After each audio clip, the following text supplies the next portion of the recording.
Hello, I just got home from work not long ago.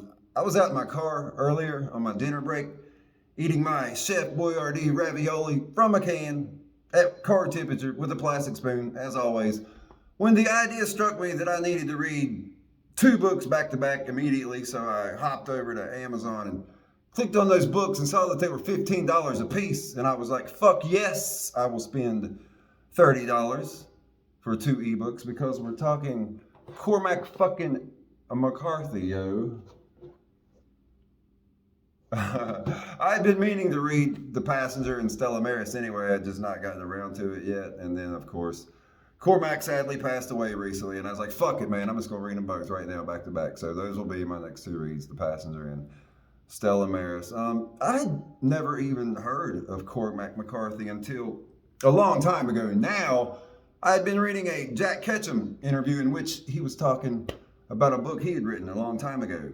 And he said if you went back and read that book, you would find a lot of Cormac McCarthy riffs that he stole because that's all he was reading at the time.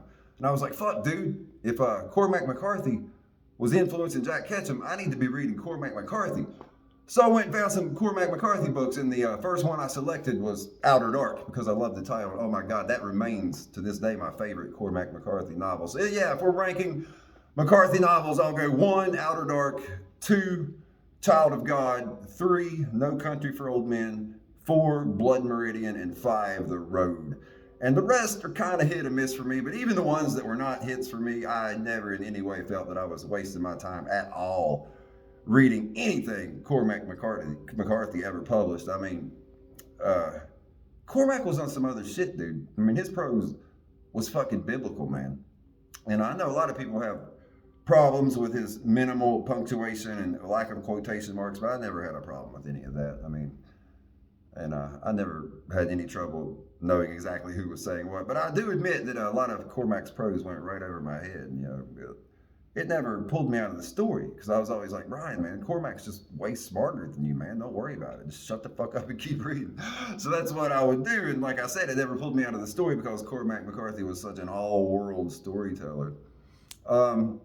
I saw an interview with Cormac McCarthy just a few years ago, man, and I thought he looked great for a dude in his 80s. But then I saw another interview just a few years later, right after the publication of these two books that I'm about to read, man, and he looked like a fucking shell of himself, dude. I mean, I'm talking frail, translucent almost, like barely there. I mean, so yeah, we all knew it would not be long, but still it hurts whenever we lose someone like that. But I mean, he made it to 89 years of age, so that's cool. And he leaves behind an amazing body of work for many people to read for many years long after all of us are gone.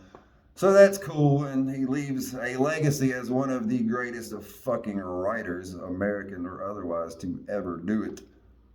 And that's all. I just wanted to pop on here and share my excitement about the next two books I'll be reading, The Passenger and Stella Maris by the late, great, and in some people's opinion, greatest writer of all time, Cormac McCarthy. Have a nice night.